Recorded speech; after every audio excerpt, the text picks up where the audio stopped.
que acontece? É que o Irã está usando uma arma proibida e Israel não está fazendo o contrário. As bombas cluster são proibidas internacionalmente, dentro da ONU, e algumas nações não assinaram esse tratado de emprego da arma chamado cluster. O que é isso? Você tem um foguete, um míssil, é um foguete normal, um foguete, e dentro desse foguete tem centenas de granadas, como se fossem granadas de mão. Tem de tudo que é tamanho. O míssil é um transportador, senhor, é igual um drone. Se eu quiser pegar um drone para levar água, eu boto água. Se eu quiser um drone para levar uma carta para alguém, eu vou levar uma carta. Se eu quiser levar remédio, eu levo remédio. Um míssil, um foguete iraniano, a cabeça dele ali, você pode botar só TNT, pode colocar bombas cluster, posso botar explosivo incendiário, eu posso botar munição baseada em tiras de alumínio para atacar hidrelétricas, rede elétrica, para dar colapsar. Então, nesse caso aí, não é que o Irã, pela matéria que nós estamos repercutindo a matéria, certo? Sim.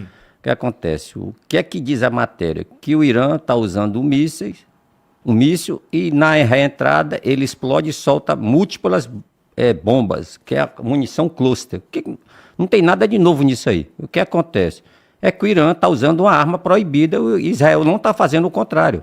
As bombas cluster são proibidas internacionalmente, dentro da ONU, e algumas nações não assinaram esse tratado de emprego da arma chamado cluster. O que é isso? Você tem um foguete, não é um míssil, é um foguete normal, um foguete, e dentro desse foguete tem centenas de granadas, como se fossem granadas de mão. Tem de tudo que é tamanho. Se o foguete é muito grande, a granada vai ser grande. Se o foguete é pequeno, as granadas vai ser tipo granada de mão. No caso do Irã, são granadas maiores, então a quantidade, no lugar de ser 500, 600 granadas pequenininhas, deve ser 80, 90. Cada um ali com 5 quilos, 10 quilos aí. Ele explode no ar, na verdade ele não explode, ele se desmembra no ar, faz a rotação para expulsar as granadas e espalha no meio da multidão, onde tem os moradores. Não tem alvo certo, não acerta alvo nenhum. Onde cair, caiu. O perigo disso aí é o sistema, eu já dei uma aula sobre isso aqui há uns 4 anos atrás, é o sistema de acionamento. Porque quando ela bate no solo, ela pode explodir por contato, por movimento, por aproximação. E se tiver já um tipo de tecnologia mais avançada, ela pode observar alguém se mover ali por aproximação ou identificar que é um humano e ela explodir também, que hoje tem essas tecnologias, são simples de se colocar dentro do artefato. É um artefato explosivo com a parte eletrônica ali inteligente, que tem várias maneiras de ser acionada. Não precisa a pessoa ir lá e tocar. Aproximou ou passou um carro, vibrou o solo, essa munição já entra, a famosa munição cluster. Quanto aos mísseis do Irã, o míssil é um transportador, senhor, é igual um drone. Se eu quiser pegar um drone para levar água, eu boto água. Se eu quiser um drone para levar uma carta para alguém, eu vou levar uma carta. Se eu quiser levar remédio, eu levo remédio. Um míssil, um foguete iraniano, a cabeça dele ali, você pode botar só TNT, pode colocar bombas cluster, posso botar explosivo incendiário, eu posso botar munição baseada em tiras de alumínio para atacar hidrelétricas, rede elétrica, para dar colapsar. Então o Irã trocou a cabeça do míssil e botou bombas cluster, ou seja, o Irã está cometendo um crime de guerra gigantesco e ele está apelando, porque ele não consegue acertar o alvo, que está lá esperando para o Irã acertar. Tem as bases aéreas, tem os quartéis do exército, tem dos fuzileiros, tem da marinha, da força aérea, tem aeroporto, tem avião, tem tudo. O Irã só ataca onde tem habitantes. Isso é desespero e não tem mais a tecnologia de guiamento. O que é que ele fez? Vou largar um míssil, um foguete com munição cluster, que vai explodir e vai chover bomba para tudo que é lado. Isso, a tecnologia é grosseira demais, é empregado para você fazer campo minado em tempo rápido. A Ucrânia começou a usar contra a Rússia logo no início da guerra, em desespero porque a Rússia estava avançando. É proibido, a Rússia denunciou, e se denunciando, a cara continuar usando, ele vai dar o direito de Israel fazer um lançamento dentro do Irã de bombas cluster, que eu acho que Israel não vai fazer porque não precisa. Tá, senhores? Foi isso que aconteceu. Não tem nada de novo, pelo contrário, só aumentou a sacanagem dos iranianos, dos ayatolás, dos líderes militares da Guarda Revolucionária, e fazendo covardia com a população. Não consegue lutar no mano a mano, não consegue lutar com o Hezbollah, nem com o Hamas, nem com o Fatah, nem com os Houthis. Apelou para a última arma que realmente funciona contra um cidadão, um senhor, uma criança, que é soltar bombazinha no meio do canto, tudo que é lugar, a criança mexe. Alguém passa ali e não sabe, aquilo ali geralmente se esconde no meio do lixo, no meio do mato. A pessoa vai, leva uma porrada, porque são cargas direcionadas. E tem cargas delas que é tipo granada, são centenas de esferas. Ou seja, vai matar animais, vai matar pessoas idosas. O cidadão comum que não sabe o que é aquilo se aproxima aí devido à tecnologia de aproximação, é acionado. Eu já trabalhei com isso já, quando eu fiz curso da Marinha de Alto Explosivo. Uma das nossas instruções é ir lá na fábrica de explosivos da Marinha, abrir uma bomba, um foguete com uma bomba cluster lá cheio de artefato lá dentro, a gente vê como é que desmonta, como é que monta, como é que faz manutenção. Isso é tecnologia velha, porém funciona. Tá bom, senhores? É igual você botar uma estaca de bambu no solo, no buraco, botar folha, alguém cai e vai se estrepar todo. Daqui a 10 mil anos vai continuar sendo a mesma coisa e funcionando. Tá bom, senhores? Então não tem nada de novo. A única coisa que tem foi a perversidade dele sair das regras da Carta da ONU no conflito e apelar para atacar a população. Simples assim. Isso chama-se desespero. É porque a surra está grande demais, então eles estão apelando. É isso aí, senhores. Eric, eu vou fazer um apanhado do que o Carcará e o Júlio já falaram, porque é justamente isso. Primeiro, iniciando o que você falou, né? O sistema, ele não tem uma falha, né? O Iron Dome não é uma falha que está sendo apresentado. O que ele tem, que está se mostrando, é uma vulnerabilidade do sistema.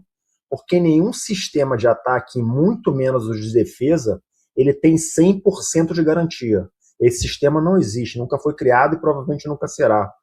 Porque sempre existe para cada ação uma reação. Então, como o Júlio explicou, quanto mais um sistema militar ele é empregado no campo de batalha, mais vezes a gente consegue, a gente que eu digo é o opositor, né? Consegue testando, verificando o que tem de vulnerabilidade naquele sistema. Então, o que está sendo apresentado agora aqui o Irã com muita, assim, aí sim, sem inovação, ação, são vários, quantos milhares de ataques o Irã já desencadeou contra o Iron Dome de Israel nas últimas décadas. Então foram diversos. Então eles foram testando a vulnerabilidade justamente essa. Porque em vez de você ter um sistema que vai traquear, acompanhar um míssil com uma cabeça de explosiva só, você, a partir do momento que você fraciona aquela cabeça de guerra naquilo que o Carcará explicou, numa ogiva cluster, em vez de uma, viram centenas de submunições que são espalhadas aleatoriamente no terreno, a dificuldade de detecção, de traqueamento e de você lançar o míssil, o armamento que vai defender, que vai atacar aquela que era uma munição e passaram a ser 100, obviamente que complica absurdamente o cálculo de batalha daquele sistema de defesa antiaéreo. Então, o que o Irã observou com muita calma é justamente isso, e o mundo já estava observando, né? Então, o que aconteceu agora é que o Irã, por várias tentativas e erros, e por meio de uma percepção, de uma observação perspicaz, chegou a uma solução, digamos, ótima, quando ele conseguiu aumentar a sua probabilidade de sucesso. No entanto, o que acontece com a probabilidade de sucesso desse tipo de munição? Uma é a seguinte: em vez de você atacar um alvo só com uma carga explosiva que você gostaria de acertar aquele alvo, agora você está trocando precisão por dispersão. Então você vai ter uma carga espalhada, como o Carcará colocou, por várias centenas de metros, e você vai alcançar, em vez de um objetivo militar só, que deveria ser um objetivo realmente militar, você vai estar jogando aquelas diversas dezenas, centenas de cargas explosivas no meio de uma cidade, no meio do campo. É como se estivesse lançando diversas minas antipessoais, cargas explosivas, aleatoriamente sobre o território inimigo. Então, o lado humanitário disso fez com que em 2008 fosse criada uma chamada Cluster Conventional Munition, CCM 2008, justamente que tentava ou tentou condenar o uso desse tipo de munição. No entanto, como qualquer convenção internacional sobre o uso de armamento, os países têm a liberdade de assinar ou entrar na convenção ou não. E aí acontece que vários países não entraram nessa convenção. Entre eles, o próprio Estados Unidos, a Rússia, Ucrânia, o próprio Israel, o Brasil.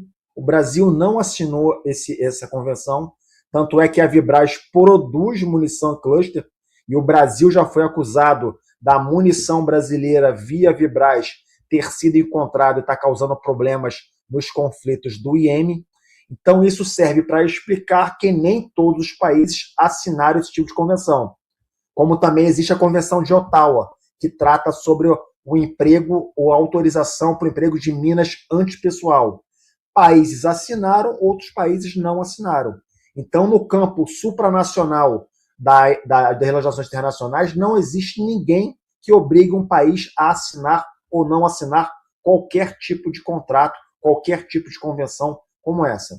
Agora, voltando para o lado humanitário, como o Carcará muito bem explicou, você fazer uso desse tipo de munição contra um país, contra uma população, contra um Estado, contra uma nação, é justamente você desacreditar totalmente o lado humanitário de como você enxerga a guerra. Porque você está levando a morte, está levando a dor, você está infligindo danos a uma população que é totalmente não fazendo parte do objetivo militar, que é a população civil, que são os prisioneiros de guerra, aquilo aqui que a gente falou do Tratado de Genebra, das Convenções de Genebra. Então isso foge totalmente da Convenção de Genebra a partir do momento que a gente vê o Irã provocando esse tipo de dor, de conflito, infligindo pânico e dor à população de Israel. Então isso é algo temerário, ele distorce totalmente a vulnerabilidade, o que rege o direito internacional aplicado aos conflitos armados. E agora eu faço uma provocação. Vocês imaginem se fosse os Estados Unidos ou Israel lançando um tipo de munição dessa sobre Teherã. O que a mídia estaria dizendo sobre o outro lado? Com certeza, acredito eu, que estaria fazendo justamente esse juízo, falando que esse tipo de munição, apesar de que os estados não assinaram a convenção, mas elas são um tipo de armamentos ou de munições que provocam um resultado totalmente desproporcional ao resultado militar que quer ser oferido. Isso basicamente você está causando pânico ao seu inimigo. Não existe controle nenhum de onde essas munições vão chegar. Mas aí, meu amigo, isso é conflito, isso é guerra. Por mais que nós tenhamos convenções que tentem regular o jus in bello, que é o direito na guerra, na verdade, quando a gente está nas atuações, que está vendo a coisa acontecer, a gente está à mercê desse tipo de coisa. E agora eu quero ver alguém lá condenar o Ayatollah, que ninguém sabe cadê, ou o chefe da Guarda Revolucionária Islâmica por estar utilizando esse armamento ou não. Provavelmente a mídia parda aí não vai dizer nada sobre isso, Eric.